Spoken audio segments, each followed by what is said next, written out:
Okay, well, here goes nothing. Battlefield Podcast.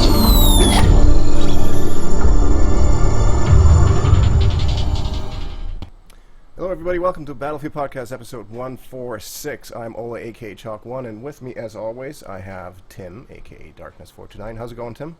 It's going well. It's been a couple of weeks since we did our last podcast. A lot of exciting things have happened. Like what? We hit 1,000 subscribers on right. YouTube. Come on. Why don't you tell us about that a little bit, actually? That's one of the things we've noticed is that for some reason when people find us on YouTube or Twitch or whatever, they go, oh, you're the guys that do the podcast that I listen to on iTunes. And we're like, yeah, you didn't know that? Yeah, right? So why don't you tell people a little bit about where else they can find us if they're just listening on iTunes?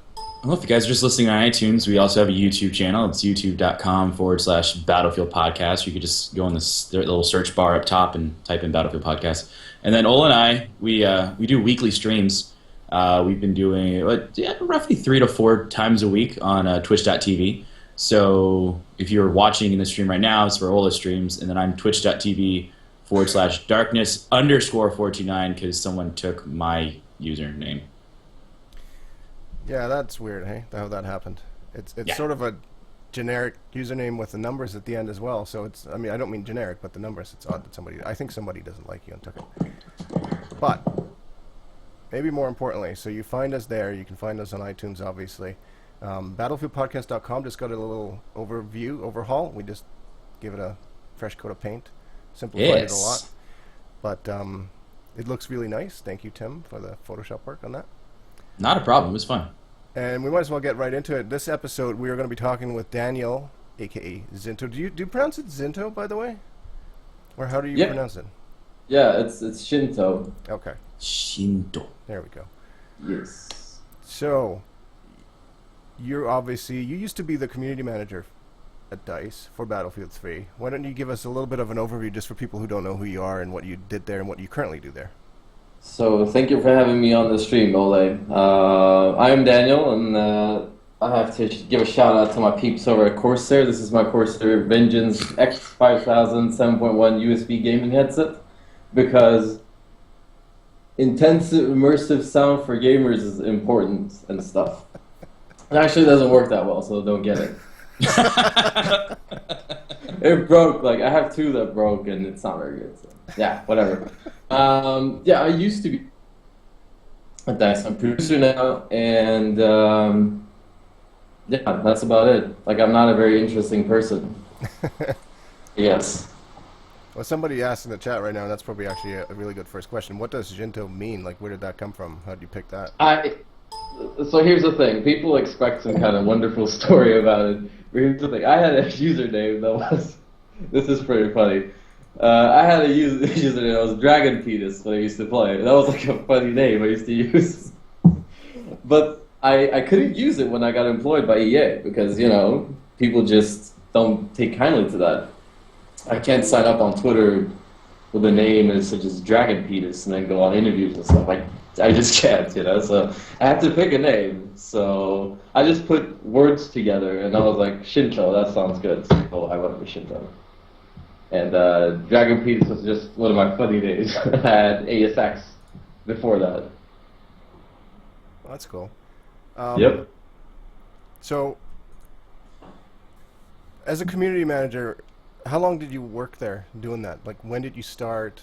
And you just recently changed now to be a producer, but how many months, years did you do the community manager gig? Wow, I did it for 2.5 years. October was unofficially when I started out as a producer, and then in November it became more official.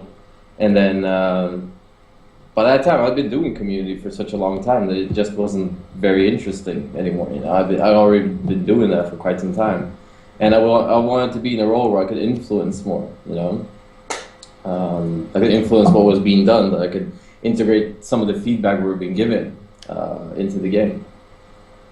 So how did you get involved with DICE as one of the community managers? What was any type of schooling background with marketing, or how did you get started? No. No, I actually. So you want the long story, right? Because we've got a lot of time left here to talk. Um, so I started out playing Battlefield 1942 when I was 15, turned 16, and my dad brought the copy home, and I just played it with my brother. I used to play Quake 3 before that, a bit of Counter-Strike, but then moved into Battlefield 42, and that just completely blew me away. So I kept playing Battlefield 42, went over to Vietnam, went over to BF2, 2142. So I just kept playing and playing and playing, and yeah, and I had to take a break in between because I went to study in different places, and I came back. So that my background is being a Battlefield player from the start. You know, being part of the community, the old guard. You know, the old community. And then I applied to DICE. I had a really boring job. I used to design ads for a company in Stockholm. Terrible job. People were really boring. The boss was kind of weird. And yeah, I didn't really like it. So I came home to my ex that time, and she was like, "So why don't you like your job?" And I just told her I hate it. Every time I go there, I just feel like hanging myself. And so she said, "Well, you should apply. You should, follow your dreams. Apply for your job that you really want." So I applied to DICE, and I got 2 interviews and a third one, and I got it. That's pretty much it. That's the story. And like so here's the thing. A lot of people are like, "Wow, that must have been like a dream job." And it's like, not really. It's not a dream job. I like the job. It's a fantastic job. It wasn't my. I think you should never pursue your dreams. That's the thing. Never ever pursue any dream you ever have, because once you've reached that, you have nowhere to go. Where are you gonna go? Make up another dream? No. No way. So I guess you wanted to become more involved. You said like that's one of the reasons you ended up becoming a producer, because you wanted to actually have influence on the feedback you've been getting. Is that really frustrating when you're the community manager and people just sort of vent at you and they throw stuff at you all the time, and you really can't do much about it, or? Not really. I mean, you're just gonna have to deal with it one way or another. I mean, even if you like the job, if you don't like the job, then that's what's gonna happen. So you have to deal with it. But I think the most frustrating part of it is not being able to do stuff with the feedback. Right. That's the problem. Some people want mod tools, and that would be really, really cool to see in Battlefield, but it's not going to happen. So, and I guess the most frustrating, the toughest part is to tell people, like, look, it's not going to happen. No way, no how. So, people don't like hearing that. Frustrating part. So you're a producer with BF4 now. Now you Yes. can't talk about Battlefield 4, but as a producer, just a generic outlook at the job. Now, what do you have influence on? What do you get to say yay or nay to? So a producer, first, to be a producer for a game in general, you have to have an idea. You have to have something that comes as an improvement to the game. So yeah, you just have to come up with an idea, and you have to pitch your idea. You have to make it foolproof. You have to basically talk to all the people who are involved. If it's a coder, if it's a level designer, whatever it is, you have to talk to them. Make sure you get all the tech specs down. You get a design doc. You get a technical design doc going, and then you pitch it. You pitch the feature. You pitch the game mode. You pitch whatever it is that you want to implement, and then it's up to the higher ups, to the prophets, to bestow you with wonderful talents and resources, and then you go to work with it. But most of the days, I just run a few ideas by my cats, and they're fine with it. So. As long as you feed them, I'm sure they agree with you. Yeah, they definitely do. So you're saying that you get to come up with ideas and pitch them. So Yeah. are you given a small branch of things to think of, and then give out, or like is it larger than that? Are there a bunch of producers? Are there just several producers? How does that work?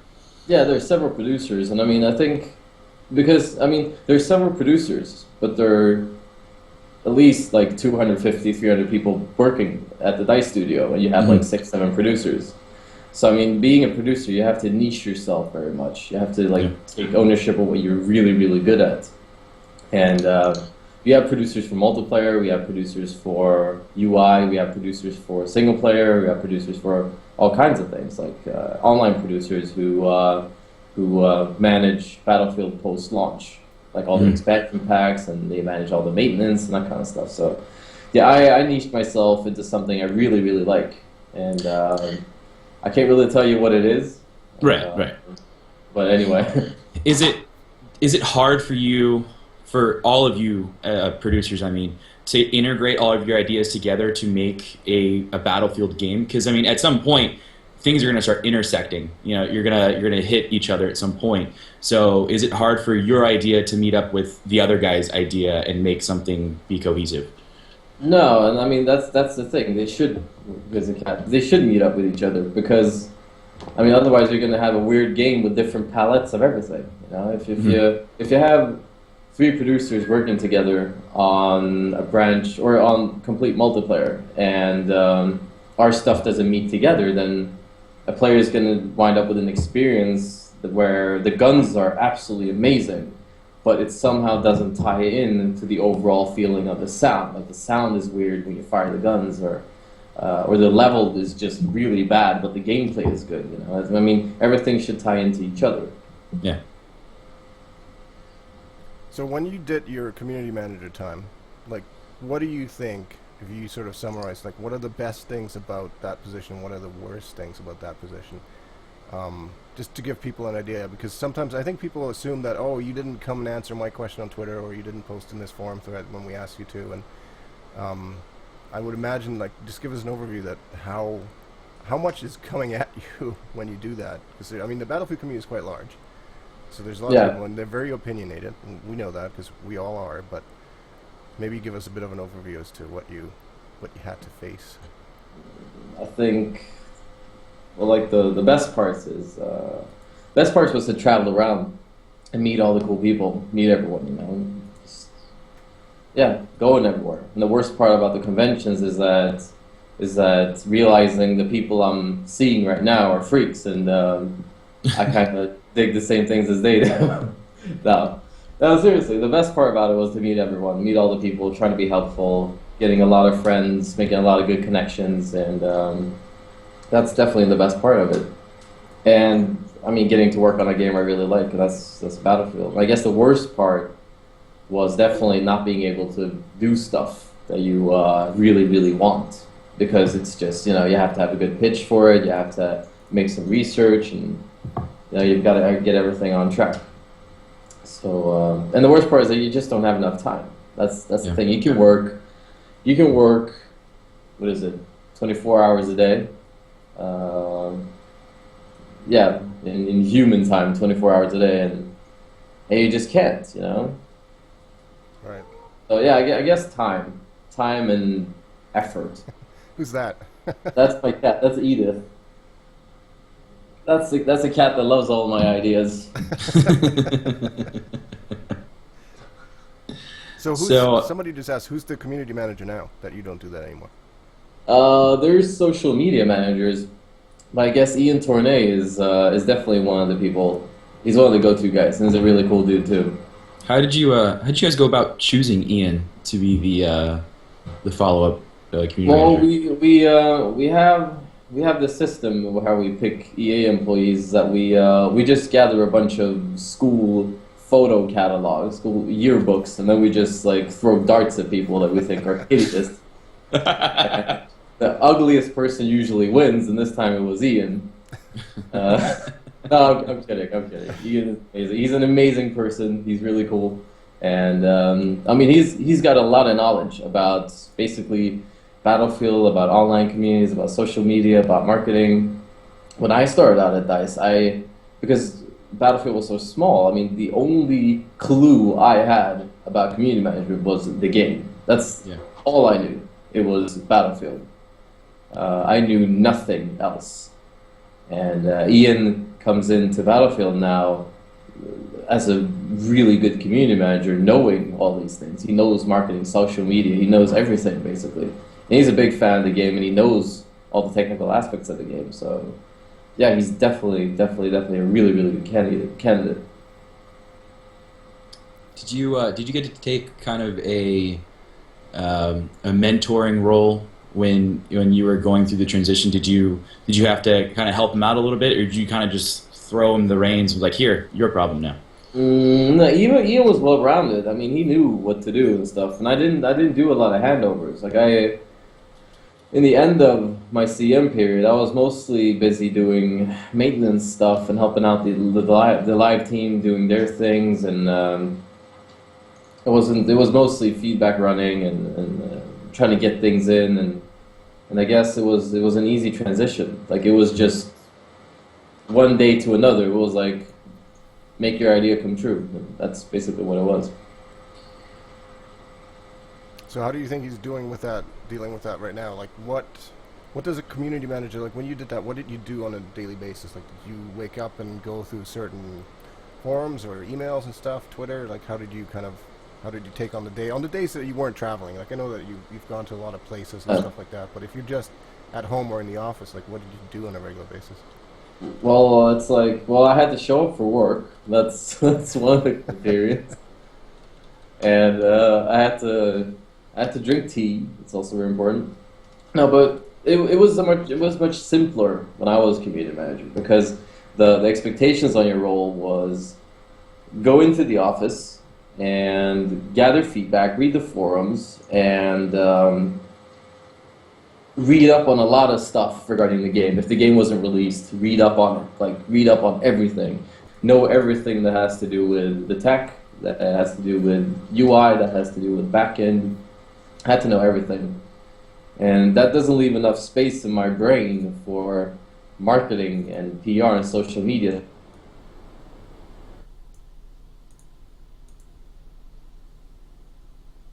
Manager for EA involves those things. You have to perfect all of those things. So I was actually easier off, I guess, doing what I did. What is it like? Like, I always wonder, Battlefield 3, and in my experience now, we used to only play on the PC. And then towards the end of last year, I started playing on Xbox and PS3, and the game is so different. And the community seems so different. The people that play the game on Xbox or PS3 are very different from PC. Like, what was that like, being able to handle that? Like, you have to be familiar with everything. Xbox players' problems are different from PC players' problems, and it's really confusing. I mean, even if you can talk about it, you have to know everything, and that's also one of the big challenges as a CM, because you have to find out what to focus on. Like, what are people stressing the most? Was it the PS3 input lag, or was it that the UI made the game crash on PC back in November when we launched? I mean, there's a lot of different things to take into consideration, and I guess, I mean, consoles are always different than PC. Patching a console is more difficult than patching PC. I mean, PC, you just roll things out, whereas doing stuff for console, you have to send it in for submission, wait X amount of weeks. But I think all in all, we did a good job of Battlefield patching it, and I think overall we've done a good job for BF3. Looking back for BF2, I mean, we could wait hours. I mean, we could wait, months for patches, and those patches would break like 50 different things. They broke the jets once, they broke the boats, you couldn't shoot straight, whatever it was. You know, it's just ridiculous back in the days, and I think we've definitely improved. That's a good point. I think every time that we talk to people that complain about or have issues with the patching in BF3, we say, you weren't around during Battlefield 2, were you? Because this is not nearly as bad as we used to have it sometimes anyways. And it's like we said during launch. I mean, even before launch, we said that in today's industry, video game industry, a game that launches is a finished game, but it's still gonna see so many improvements until it's actually really, really good. Because when you make a game, I mean, it's like making a DLC, it's like making a patch. In today's games are not being beta tested for years or for months, except for CS:GO and those games. I mean, they're different, but they have a week of beta. I mean, I don't know how long Crisis 3 was in beta, maybe 2 weeks, 3 weeks or something. But it was still in beta, and that's not a very long beta. So I mean, the beta is basically load testing, make sure everything runs, make sure everything goes well, maybe even a day one patch, and then bam, game is out, and then you start working on the fixes, on the details. So that's what it looks like today.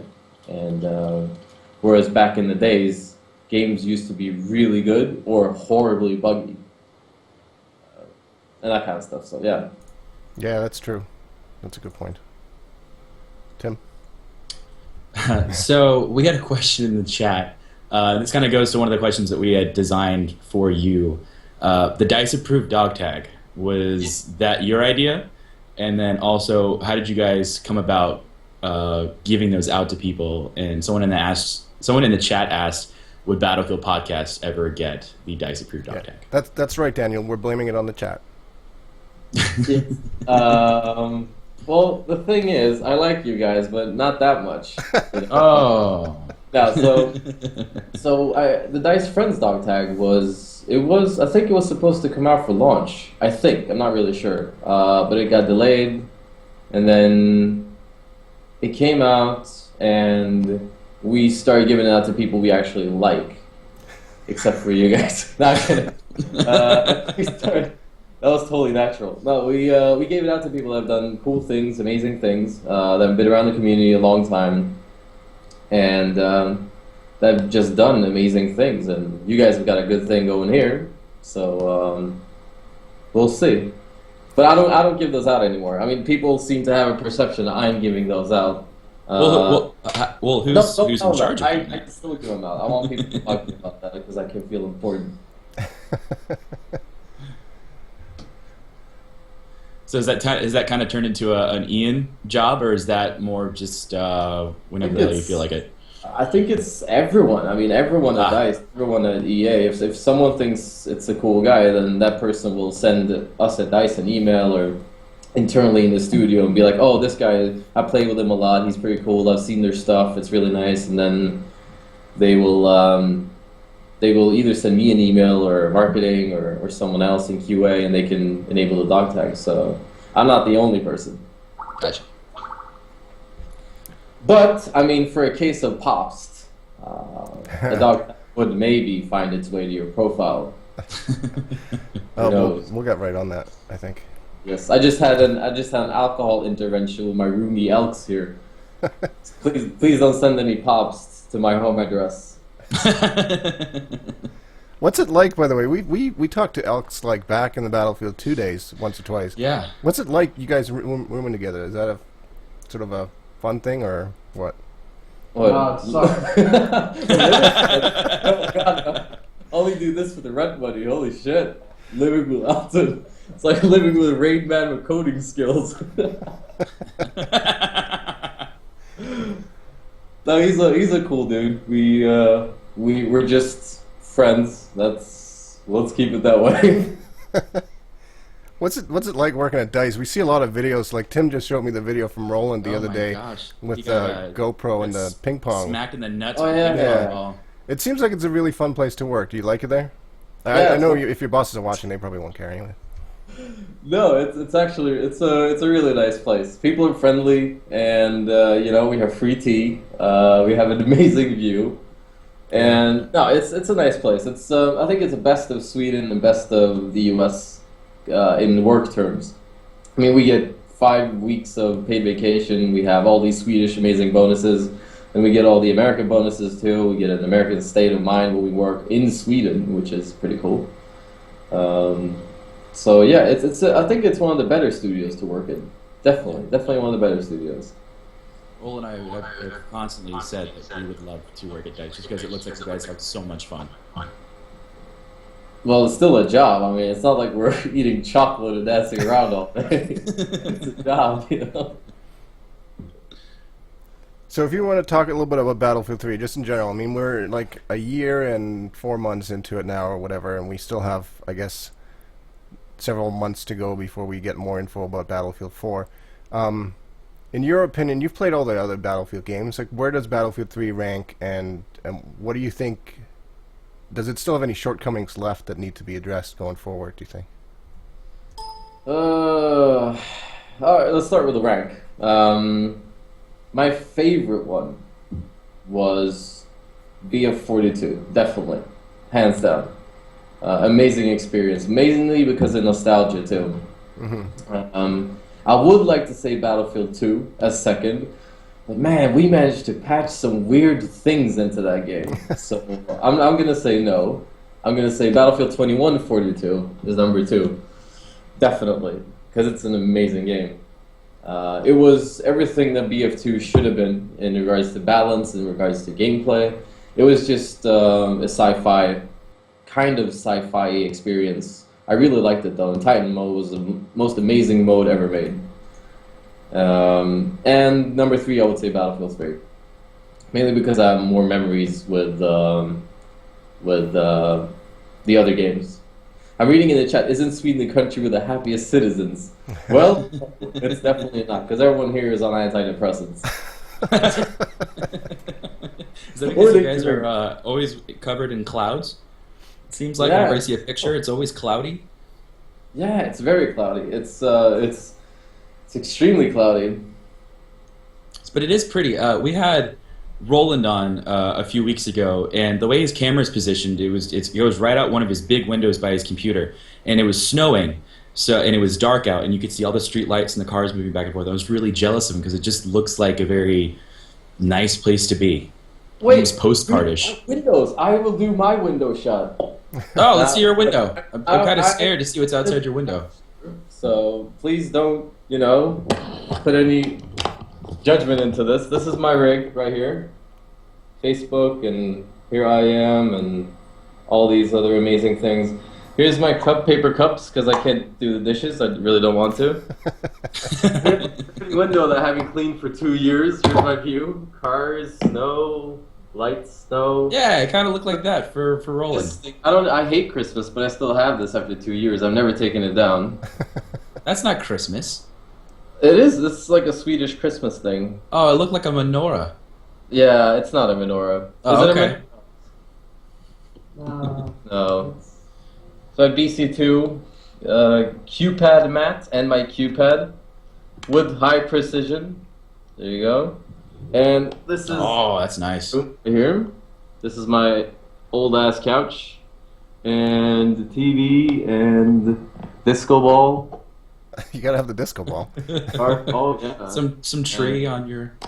Yeah, I painted that when I was really wasted.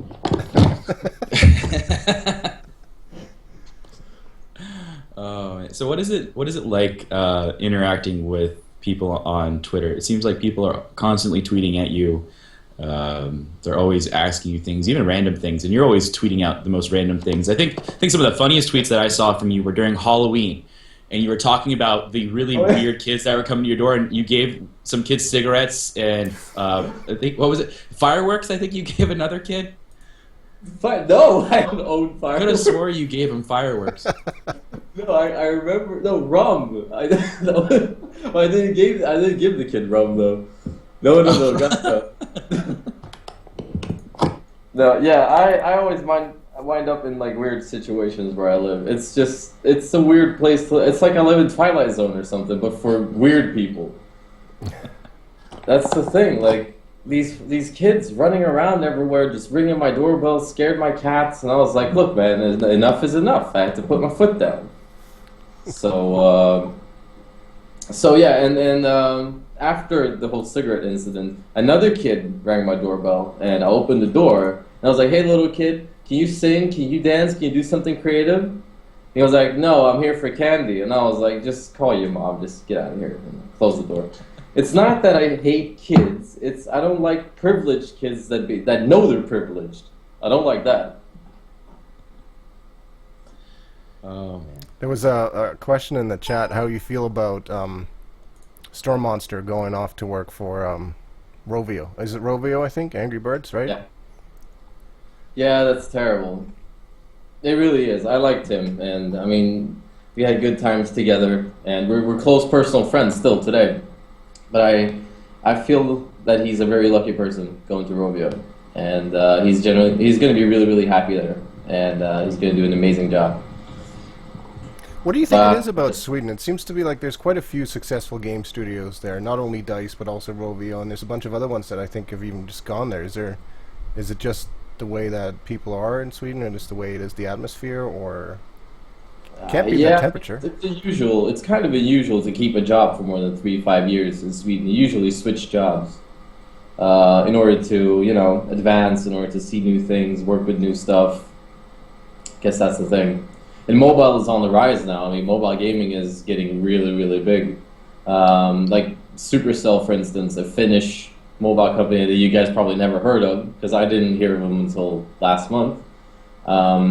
They make $1 million per day, and that is on one game. So, I mean, you have those kinds of things, I mean, that industry is on the rise, and I think sometime in the future, our industry, our traditional gaming industry, will connect with that industry. I mean, if you look at the games today, I mean, 3 or even 4 years ago, free-to-play games used to be, it's too shitty to buy, so they put it online so people can play. That was the business model that we thought it was back in the days. But if you look at it now, I mean, how many games are free-to-play now? The biggest one is League of Legends, of course. Mm-hmm. You've got Battlefield free-to-play. You've got a lot of different games out there online, free-to-play, and microtransactions are coming in, and I guess, that's where the industry is headed. I remember when I saw the first microtransaction, it was on Battlefield Heroes. And I was like, this is insane, having to pay for something with a free-to-play game, it'll never work. And now it seems to be just the way that things are now. You have big titles like PlanetSide, and you can either work really, really hard and grind for hours on end to get the same amount of points it would take to spend $5 to buy something else. Yeah. And it's just amazing. That's the way that the market seems to be going now. Yeah, as long as it's not pay to win. I mean, I guess if anything interferes with the game balance, I think that's when players are going to realize it. Yeah. And they're going to drop off. That's the thing. Or everyone's going to pursue that microtransaction and go for it. I'm not really sure that's going to work. I'm not very, experienced in the free-to-play scene. I'm more from the traditional gaming scene. And traditional DLCs used to rule everything a few years back, and even now. And next thing is free-to-play. That's going to be the next big thing. Yeah. And I think somewhere free-to-play and mobile are going to meet each other. Maybe titles that are free-to-play will go on mobile. Maybe you will have applications in your mobile that will support the game or something. I don't know. I mean, there's no end to the possibilities. The world is your oyster, sky's the limit, all that stuff. This kind of goes into one of the Twitter questions we received. Earlier, I asked people to tweet #BF Podcast to ask you questions, and from I Wish I Can Fly, he asks, "Are you considering?" He asks, "Is there any possibility of seeing a Battlefield game on the PS Vita? It would be really awesome for the community. Cheers." So that kind of goes in. Do you think you could ever see a Battlefield series moving towards handheld games? Maybe even being able to play it on the new NVIDIA Shield or even on your phone, the iPhone 7. Well, there are Battlefield games for the iPhone. Yeah. They're not. I don't think they're very good, but. Well, no, but like larger titles. I don't know, man. That's a difficult question. First, the title needs to succeed on the normal platform, and it's just a really difficult question to answer because I have no. Or Vita looks like. I mean, research for Vita. What's consumer? What does the consumer base look like? Is it a platform that's worth investing in? I mean, you have to cross all these things to get there. So. Yeah, it's difficult to answer, but I don't think so, no. Speaking of platforms, I know do you play mostly on PC or do you play on all the other ones as well? And why don't you wear a good dog tag so that when I knife you, I don't get that shitty blank one? He was so pissed. I was so pissed. You have no idea. So mad. It is so hard to find you, first of all, and then I get your tags and it's blank. I was like, oh, no, it wasn't blank. It was the troll one. That was even worse. It was the troll face. I get so angry when I play. That's the thing. I get so furious when I get knifed. I don't know how many mouses, how many keyboards I've ruined. I ruined the mouse yesterday, so that's why I'm stuck with this Q-pad. And I hate it. I get so angry. That's why I take it off. And everyone keeps following me anyway. It's like, it doesn't matter what tag I have. It doesn't matter if I, if I have a BFG, people are gonna follow me around anyway. Got some questions in the chat about esports and Battlefield 3. This sort of leads into also wanted to talk a little bit about that Level BF streaming tool and streaming in general for Battlefield 3 and that whole community. Why do you think it is that the esports community is having such a hard time with Battlefield 3?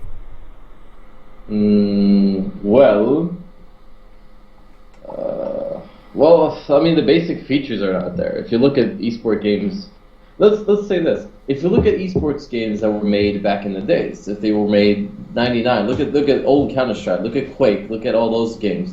They had certain features that supported esports. They had what the esports supported. It was spectator mode. It was free cam. It was a good way to follow the game. For FPS games, that is. Now, I'm only talking FPS now. I'm not talking StarCraft 1.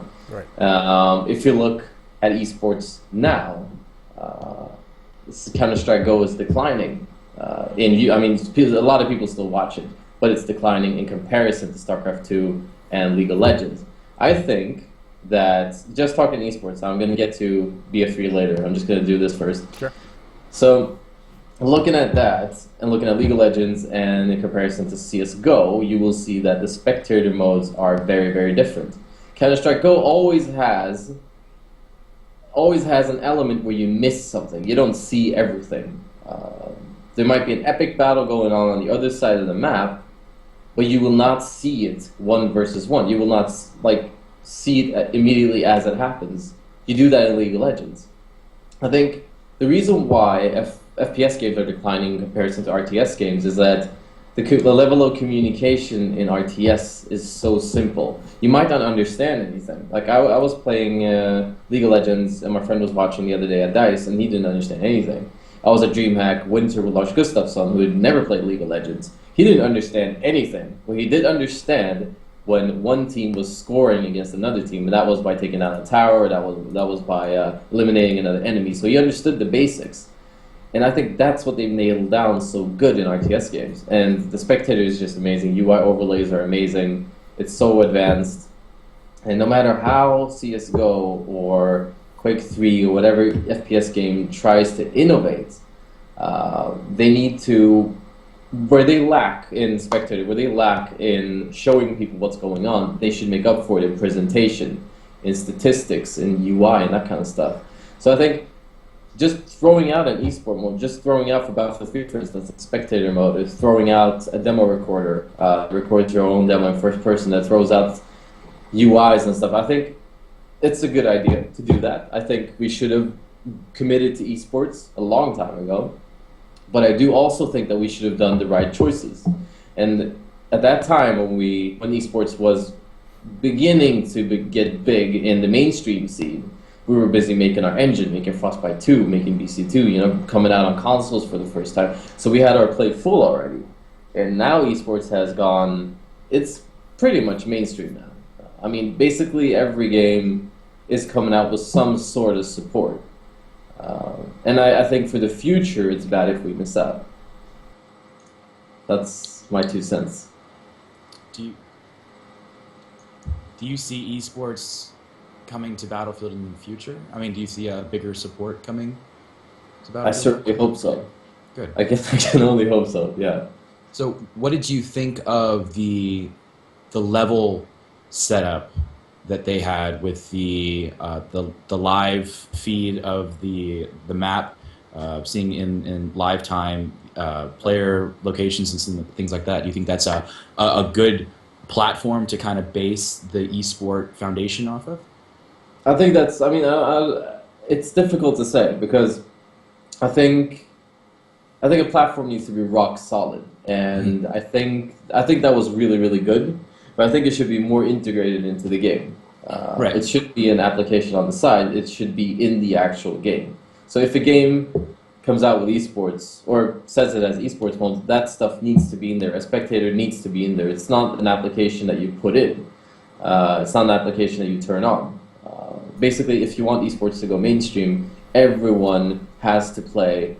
Like, let's say you're on a server playing Battlefield 3. If you want esports to go mainstream in that case, everyone that plays on a public server gets ranked in a list, in a division. Now, you yourself decide if you want that rank to play a big role in your life or you don't care. You can play the match as you want, or you can decide to go the way where you watch your ranked scores and stuff. So I think that stuff that Level BF did with the moving map, that was amazing.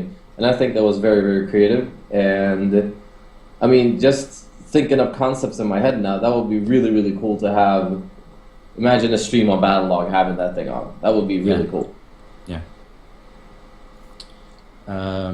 So since we're kind of talking about live streaming, esports, yada yada yada, what are your ideas for Twitch? Someone asked, can you talk about your Twitch TV project? Yes, I can. That is a private project. I can talk about it before they shut me down. No, so basically, people have been asking me, like, for a long time, aren't you going to stream? Aren't you going to do this? Aren't you going to do that? So I finally decided that I am going to stream. I'm gonna pretty much customize my channel to fit indie games, Battlefield, of course, and other big titles, indie movies, indie music, and that kind of stuff. So I want to promote an alternative scene. So you're trying to help the little guys. Yeah, because I think that's what people should do. You know. Yeah. I mean, I don't think AAA titles, AAA studios need more money. That's what I think. I don't think indie devs need more money too. I just think they need a push in social media. That's what I think. I mean, money kind of decides where you are in the world, but if you look at titles that didn't have that much in the wallet, they've also succeeded. FTL, Hotline Miami, and those games. I mean, they didn't come out with huge budgets, but they managed to, you know, shake a few heads. Look at Journey, for instance. I mean, look, their studio, it looks like a trailer. I mean, it's not a very nice studio compared to other game studios, but the people there, wow, they're geniuses. They're really smart. They're really good at what they do, and they're sharp. You know, I think that is what needs to get promoted. People being smart.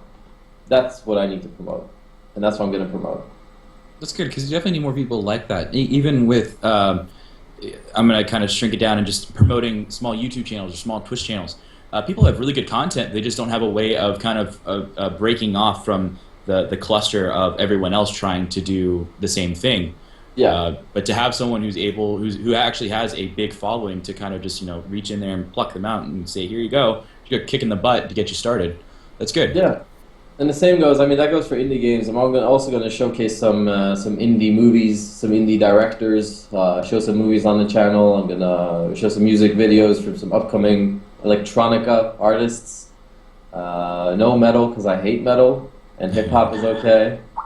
So that's pretty much what it's going to be, an alternative channel, so you can listen to music and check it out. And there's going to be a lot of competitions there. Going to give away Dota 2 keys, old Portal keys, some merchandise. It's going to be good. It's going to be the Shinto TV channel. Yeah, we'll see. What do you think of the whole streaming thing and the YouTube? Because you've been around the Battlefield community for a long time. So you've seen kind of the progression of people putting YouTube Battlefield videos on YouTube. Before, in the Battlefield 2 time, we didn't have this. We didn't have the live streaming capabilities. We didn't have the access to YouTube as we do now.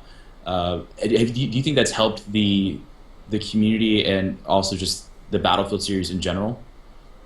Yeah, definitely. It helped. I think it's helped everything in general, especially esports, especially indie devs and that kind of stuff. I mean, looking at BF2, I mean, of course, you had a way to record, you had a way to do this, but it wasn't, I mean, the pipeline was so narrow as you put your videos out. Now they're everywhere. Now I can't even go anywhere on the internet without seeing a video of someone doing something. Right. Something that is not R-rated, by the way. That's normal. Yeah, so I mean, you see things everywhere. I think it's good. I think it's great. I think that's the way it should be put out. And the studios that have understood that, or people that have understood that, have perfected their craft. And that's kind of the stuff we see here. You guys are running a stream, and you have other streams on Twitch that have like 40,000 views or whatever it is, and you know, guess they've really understood how to do it. So now we've got Endgame coming out in a couple months, or a month and a bit, or whatever. Yes. Somebody in the chat asked why it was taking so long to get capture the flag mode back into Battlefield, but I don't know if you can answer that. But what about? I can. You can. I was working completely heads down when they did Endgame. I didn't take part in the development of Endgame at all. So yeah, I don't think I did anything for Endgame. So I can't really, because I don't know. I just have no idea. What are you looking forward to though, as from a player's perspective? Like, what are you looking forward to most in Endgame? The motorcycles. Yeah. Or dirt bikes, not motorcycles. Yeah. So now we saw a motorcycle in 1942, but it had a sidecar on it. But we've never actually seen anything like this. I don't know if it's gonna. Had a Vespa in BF Vietnam in the old game. It wasn't like a little scooter. Yeah, it was a little scooter. Yeah, but now this is like a high-speed vehicle. Yeah. That apparently can do popper wheelies and whatnot. Yep. But that completely changes the whole dynamic of the game, having these very fast-moving vehicles. What is it like? Wait, what was that? What is it like using these types of vehicles? Does it completely change the way that you think while you're playing the game? It changes your perception of the game. Yes, I mean you can get to stuff faster. I think it's the fastest vehicle in game. I think I'm not completely sure, but still, I mean you can get to places really fast. It's very mobile. It's very good in comparison to other vehicles. I mean, people will definitely see a tank. So I guess that's the difference. I mean, for you, it's probably faster for your perception. Other people will still be able to see you. They will still be able to shoot you. And the motorcycle holds two spots. One's the driver, one's the one behind. And I guess that's it, yeah. Someone tweeted us asking, on a scale of 1 to 9,000, how awesome is Endgame? It's really good. It's pretty awesome. You can't give us a number. Yeah, it is pretty awesome. I've only taken part in the play tests. Right, yeah. You tweeted a couple teasers. You're like, oh, Endgame's awesome. And Yeah, like, yeah. Oh. So the other thing is that there was a question in the chat and also on Twitter earlier in regards to mods, and I don't mean mod tools, but some of the mods that people have made, like Night Mod. There's this free cam mod. Some people use it so that they can make their videos look better or whatever. Like, what are your thoughts on people, quote unquote, hacking into the game a bit to get what they want? I mean, I'm gonna go personal here, and yeah, so I'm gonna go personal. I think any form of creativity, I mean, it should be supported, and I think it should be shown to the rest of the world. I mean, if you do something that is cool, you should show it off. Well done, seriously. And these people put in a lot of time, they put in a lot of effort, and I think in order to understand how much effort these people put in, you have to flip it around and see how much that applies to the studio that makes the game too. So I mean, both people put in a tremendous amount of effort. We did a huge job with BF3, and the people who made the color tweaks, well, they made an amazing job as well. And I think certain decisions are taken in the development process where we decide that the color is supposed to look like this is what they're going to say, this is what it's going to sound like, this is what it's going to feel, and that's because we want it that way. We feel it. That's our creation. I'm not necessarily saying they're doing a bad thing. I'm just saying this is our interpretation of this is our vision of the game, and it might not be the same vision you have, but I think it's important that you actually have a vision. Yeah. Trend, if you understand what I mean, Right. Yeah. I think it boils down to it's important not to be dismissive of anything, and it's just I think the way it's being done is seen in a worse light than what it actually is. I think that's the thing.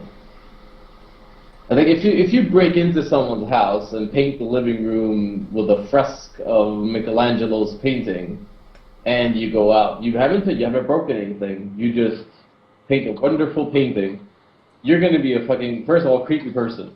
And then second of all, someone's probably going to call the cops on you. And that's because it's illegal. It's not good for you to do that. You can't break into people's houses and paint Michelangelo pictures. because the person who lives there intended his or her wall to look like that, even if it looks weird to you.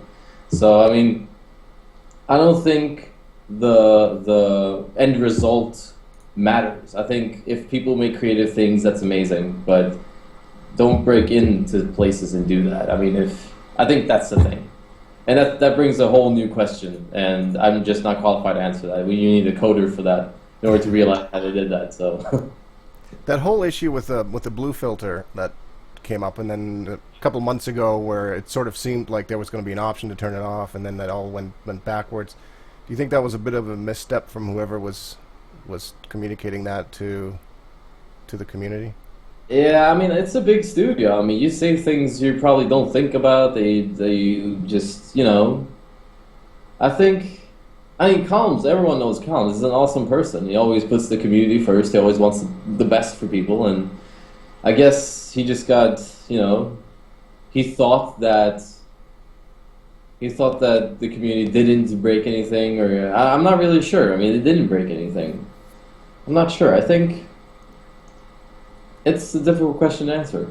Mm-hmm. I know how I reacted. I reacted in the way that, wow, they made something awesome. Well, what's wrong with the blue tint? Like, that's the thing. Some people think the blue tint is horrible. I don't mind it. It's a fucking game, I still see stuff. But I mean, just complaining, going on about the blue tint is terrible. It's supposed to be color graded. It's like telling Prince that Purple Rain is supposed to be Yellow Rain or something. Right. I mean, it's so different because that's the way we interpret it to be, and that's our vision of the game. That's what makes Battlefield unique. Can't make everybody happy. Yeah, can't hug every cat. Hug every cat. There was this other question on Twitter that I thought was interesting from Neville909, asking about the current whereabouts of Patrick and Carl Magnus. Apparently, Patrick is. I had a meeting with Patrick. When was it? On Tuesday. Yeah, and Wednesday. So he's still around. He's in the studio. And Carl Magnus, I think he's on vacation. I haven't seen him in a long time. But I'm going to Finland with Carl Magnus on the 22nd of February. Me and him are holding a speech at... Let me go... Wait, where the hell am I going? I need to go... Alright, let me see where I'm going. Oh, here, Winter Assembly. Really? That's interesting. Surprise! Yeah, I guess I'm going to Winter Assembly. Yeah, so I'm going there. I'm supposed to give a speech with Carl Magnus. That's what? Surprise? Yeah. What kind of you mentioned a lot about travel and stuff, and I know you've gone to a lot of those conferences. Like, what kind of stuff do you guys talk about when you say giving speeches like that from a community management point of view? I can understand like some of the tech people who will talk about the technology behind Frostbite 2 and stuff. But what kind of stuff do you talk about? It's different every time. At Gamescom 2 years ago, I was talking about like how we develop a game. What's the pipeline at DICE?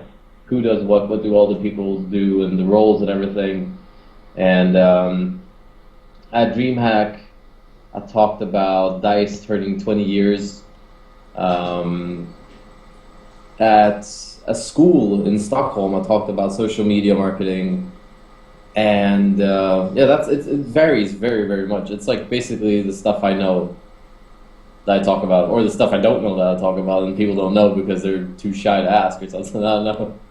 Does that ever get tiresome or really difficult when you get to do all this traveling? I know you said that that's one of the things you enjoy, but like, what the hell do you do with the cats when you're? No, I love travel. Upton's been taking care of the cats, and I have 2 friends that have been taking care of the cats too, so it's all safe. But I love traveling. No, I never get tired of living at hotels. I love it. It's amazing. Wow. I love this. I love traveling. What's where's the coolest place that you've been so far? Cape Town. Definitely Cape Town. But that was a private trip though. We went to Dubai, went to Australia is really nice. South Africa is really nice. Yeah, how was that? What were you doing down in South Africa? So first one was in South Africa. I was there for the Rage Expo and the BF3 tournament, hanging out a little bit with EA Johannesburg, and then I had vacation where I met my girlfriend, and we went to Cape Town and Windhoek in Namibia together. And then next time I went down was after my Israel trip. I was in Israel, in Tel Aviv, to talk about game development, basically. About 20 years at DICE, what we've been doing at DICE, and how we develop our games. And then after that, I went to Palestine. Wow. After that, I went to Johannesburg and to see her again. And it was pretty cool. Johannesburg is an interesting place. It's the world's biggest open-air prison, I'd say. An interesting way of describing it. It's weird. I mean, people are so friendly. It's really nice, but it's just it's the most dangerous city I've ever been to. Seriously, I'm not kidding. Do people accept you when you go out to do all these different talks? Are they kind of like, oh yeah, Shinto, or are you just kind of like, well, who's this Daniel Matros guy? Like, No, do they actually like know who you are? Funny, like many people are like, who the fuck is this guy? A lot of people, and I like that. I like that a lot because I don't want to be like crowded by people. So yeah, it's like some people recognize me and stuff, so that's pretty cool. This is sort of a strange question, I guess, but I guess somebody wanted to know who you think is the best Battlefield 3 player at DICE. Actually, we asked Roland that as well, so maybe it's not that strange of a question. It's like a At standard DICE? DICE question. Yeah, best BF3 player at DICE. We all suck. We're really bad. We're definitely not good. I don't know who you've been hearing this from. No, I would say I'm pretty good. I mean, you're asking at DICE, so I'm pretty good. I'd say that. I'm definitely one of the best. Do DICE devs, when they're playing, knowing that they have a lot of people going after tags and there's those stalker websites, does that still make you enjoy the game, or do you play differently? And what are your thoughts? I know there's been a lot of discussion about these stalking sites. It's just so difficult with people just swarming you all the time. You're trying to, get through the ranks. You have people knifing you all the time, and just cutting you back. It's like, it's terrible. It's a weird experience. Other game modes are fine, but just Gunmaster is terrible.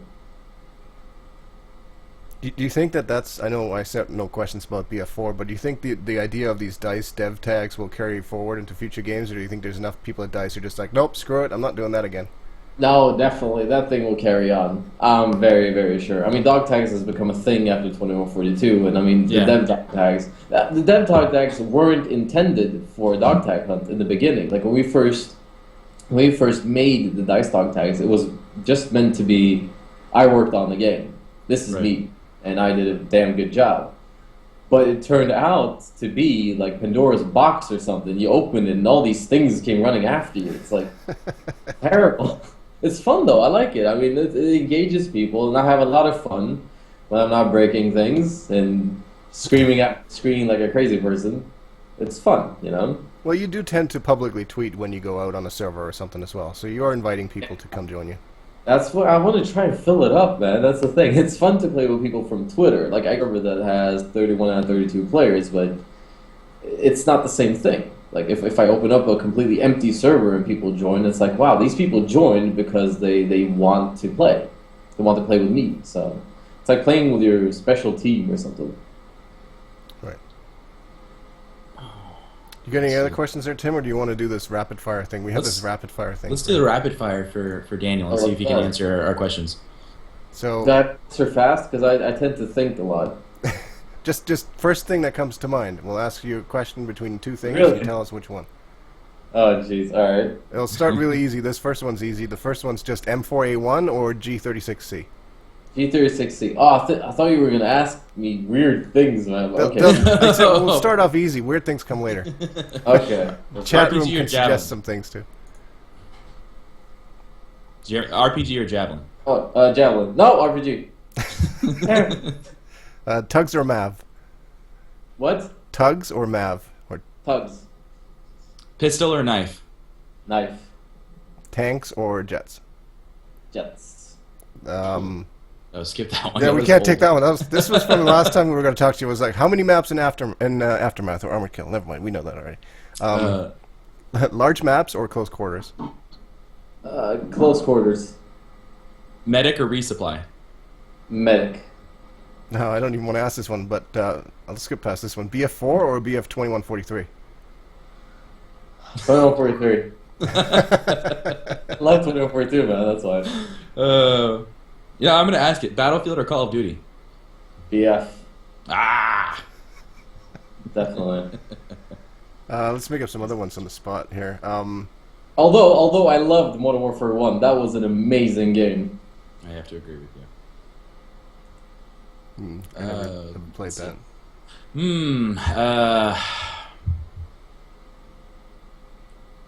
Camping or PTFO? Oh, PTFO.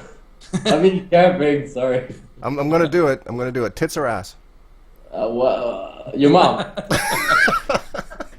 That was good. No, I am not character. I have to say character. Oh God, that's funny. Doritos or Cheetos? Cheetos. Beer or wine? Beer. I can't drink wine. Terrible things happen when I drink wine. Normal or hardcore? Depends on what. Oh. In regards to The rapid BF3 fire. for now. Casual. Okay. Aftermath or vanilla? Aftermath. This is obvious, but squads or lone wolf? Lone wolf. Really? Yeah, I just don't like playing with people I don't like. No, it's just I can't be asked. So here's my problem with squads. It's whenever I can't decide where I want to spawn. That's the problem. I see people running around having fun, and I'm like, I should join in. Every time I join in, I die. So that's a problem for me. So I have to spawn in like weird locations instead to get into the fight. So yeah, that's my problem. Xbox or PS3? PS3. Nvidia or AMD? What? Nvidia or AMD? Well, you were talking to a man that is currently owning an AMD PC, 7950 Radeon 3 gig. I did not get paid for that, by the way. I was going to say, it probably depends on who sponsors you at the moment. Yeah, seriously, here's the thing for me. For me, this is it. If NVIDIA gave me a PC, I would love NVIDIA. Now I have AMD, so I love NVIDIA. The AMD. To be honest, I don't even know about the difference. I don't even care. As long as I can play. That's my thing. Mouse and keyboard or gamepad? Mouse and keyboard. Why? Why? Because it's just better. Just wanted to make sure. Gustav Halling or Johnny Depp? Johnny Depp. Yes. Day or night? Night. Summer or winter? Summer. Battle recorder for everybody or just for dice? For no one. No. I don't want to see it because... No, it's battle recorder for everyone. That's what I think. Oh, that's great. That was fun. Are you Batman? Yes. There you go. Batman's hairy cousin.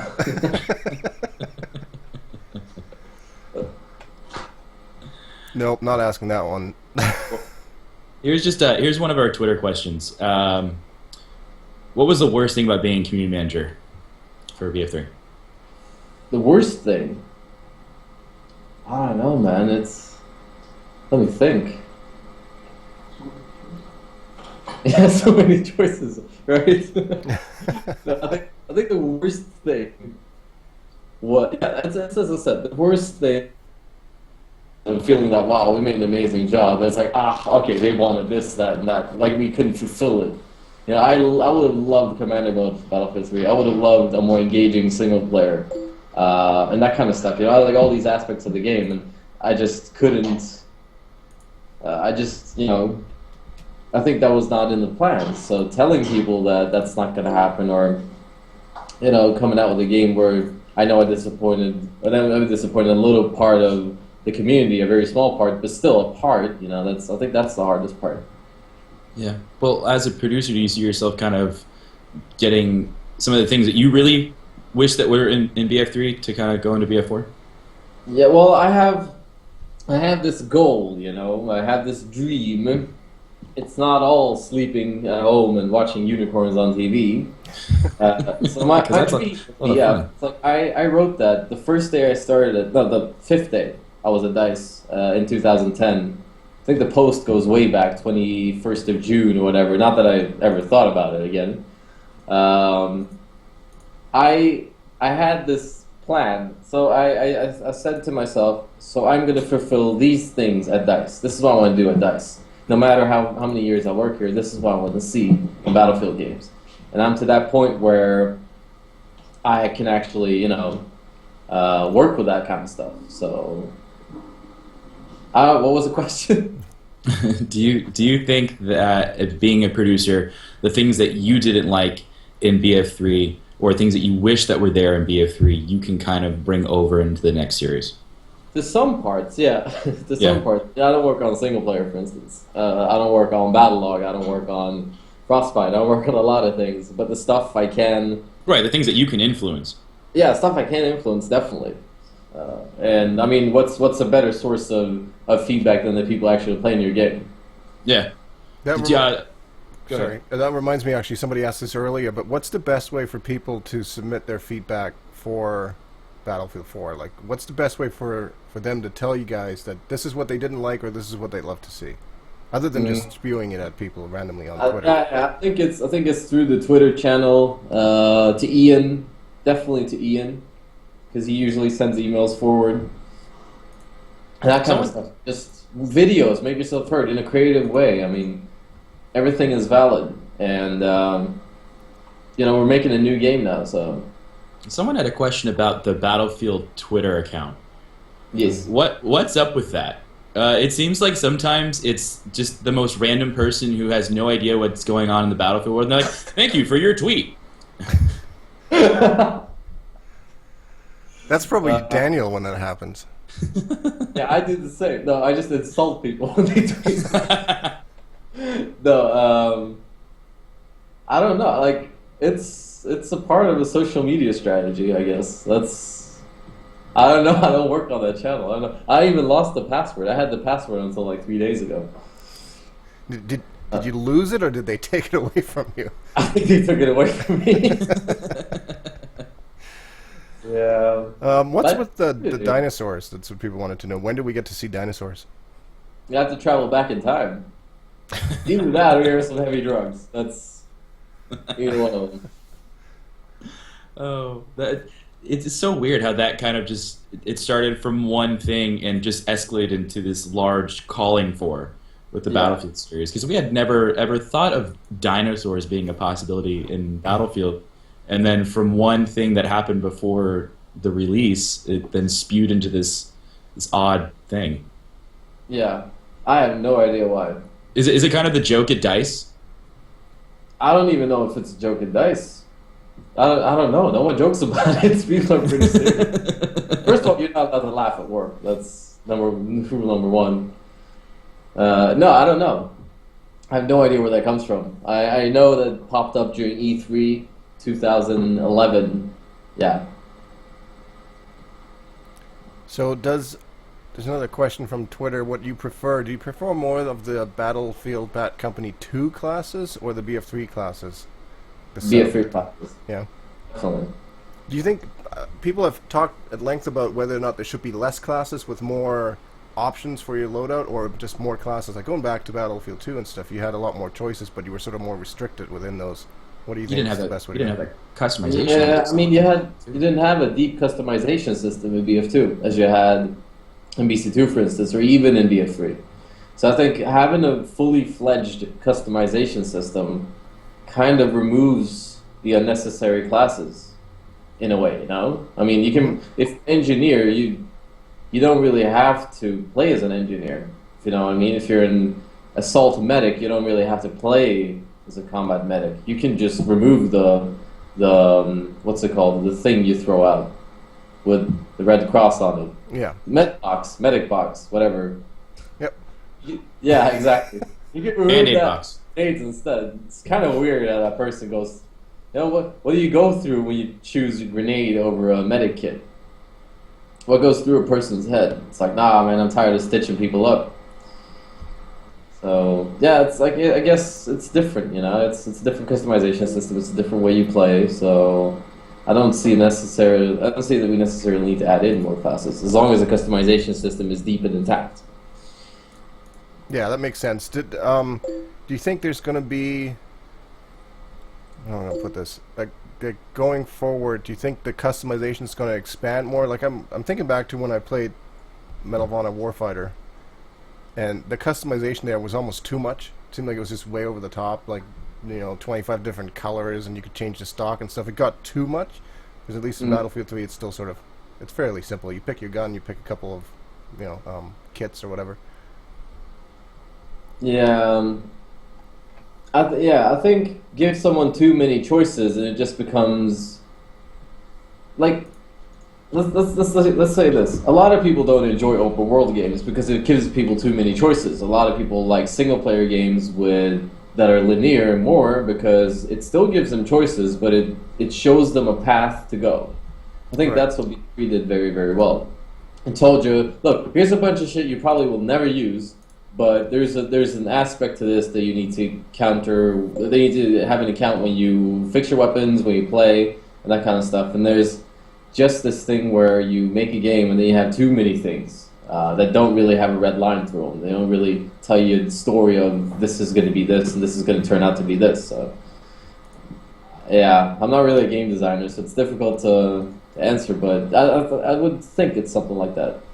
Do you think we'll ever see more customization on the player model side as well? Like I know some people have asked for female skins or maybe even the ability to customize the look of your guy, like more similar to what you have in Battlefield Heroes or whatever, yeah, that's without the microtransactions. I know that's one of the feedback points I know came in really early after BF3 was launched. So yeah, maybe. And a question from Twitter: any plans for tournaments in the Middle East region? Depends. I mean, DICE generally doesn't make tournaments themselves. That's for Virgin Gaming, ESL, Clanbase, and all those people, websites, RSPs. They decide if they want tournaments or not. We make the game. That's pretty much what we do. And yeah, I mean, you need to ask your RSP and all those people if they want to put up a competition or not.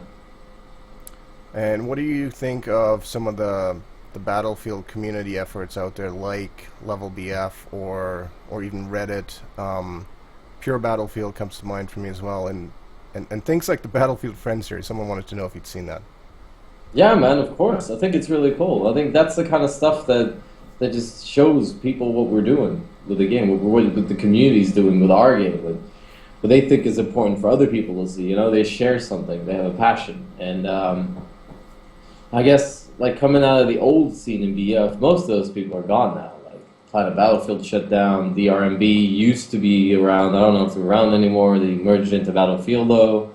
Battlefield isn't very old. It's pretty new actually, like two years old, 3 maybe. So, I mean, right. Those old communities that I used to come from they're gone. People moved on and they ruined their lives with kids and marriage. So how dare they? Yeah, it's terrible. So I guess it's just different. So I really appreciate the fact that people have picked up the torch and are doing things like you guys do and like Battlefield Friends are doing. I think that is really, really good, and it just shows that the game is healthy. You know, people like playing Battlefield. So I've got a question. I don't know how many more questions we have, but here's one that I just thought of. The chat seems to be screwing up again on Twitch, I think. Oh, so. Fun. Yeah. Okay, all right. So you come from a long line of Battlefield playing, and it seems like you were involved in the community way back when. Did you know about Battlefield podcasts back in the BF2 times? Because we are like 6 years old. Have you ever heard of us up until before we started tweeting the hell out of you? I don't know. I don't know. I never really thought about it. Maybe. I was just wondering. I really wanted to know because we have some fans that have been with us since the beginning, and we have a bunch of new people. And you seem like you've been around the block a couple times. So yeah, no, I've never really thought of it. Elton, did you ever think about it? Yeah, I remember when I first started on Total BF. Yeah, I remember Total BF2 though. Yeah, we were all over Total. How do you think, that's actually an interesting question, bringing up Total BF2, which is not really, it's sort of around, but not really. And it seems like a lot of those websites, even like Battlefield, who are struggling maybe to compete with some of the big YouTubers and things like that. Like, do you see the community changing and continuing to change in this way in the future? Because it's quite different than what it was like even 4 years ago. Yes, I think it's definitely going to change because people change. That's the thing. People grow up. People don't play the games they used to back in the days. I don't play as much Battlefield as I used to when I was 15 and that kind of stuff. So people grow up. People move on. People get new hobbies. They get new jobs. They fall in love and have kids and do weird things like, you know, lock themselves in the garage and try to kill themselves in the car. A lot of people do that. Oh, did you hear about that? A lot of people do weird things. A lot of people stop playing. So, I mean, life goes on. Everything moves on. Yeah. And so do community sites. Especially community sites. It's kind of like Because the... front end rebuild, so. It's kind of like the transformation we saw with things going from like paper, like newspapers, to online news sites, things like that. That's the kind of way I see it going. Yes. Do you think the future for people who make videos based on games on YouTube is bright? And I don't mean doing original content like this necessarily, but there's a lot of people who basically just, whether it's commentating over game footage or using a lot of that stuff.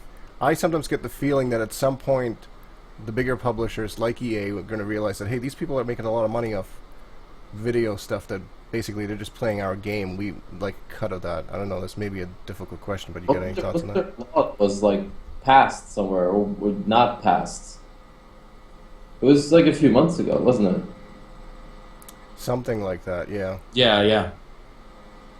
I don't know. I mean, if it's difficult to say. I mean, I can't speak for EA as a company because I work at DICE and I'm not involved with the corporate politics. Right. Right. But I would think that, you know, it adds so much to the community though.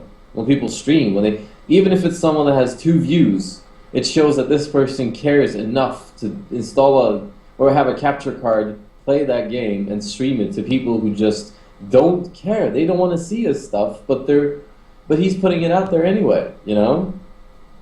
So I mean, I think it's an important thing. I think it needs to be there, and I think it gives games the recognition they have today that people play. I mean, back in the days when you played video games in Sweden back in 2000, 2001, people were like, oh, okay, so you live in your mom's basement and you can't talk to people, you're a bit weird and you smell weird sometimes. I mean, Right.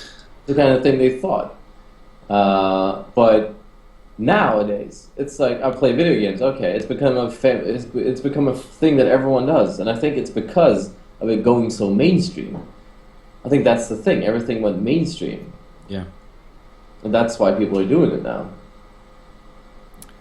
Well, do you think you get any closing comments or more sponsorships you want to sneak in or something like that before we get this wrapped up, and then we should probably have you on again in the future, maybe at some point when we know a little bit more about Battlefield 4. Yes, definitely. I would definitely come on.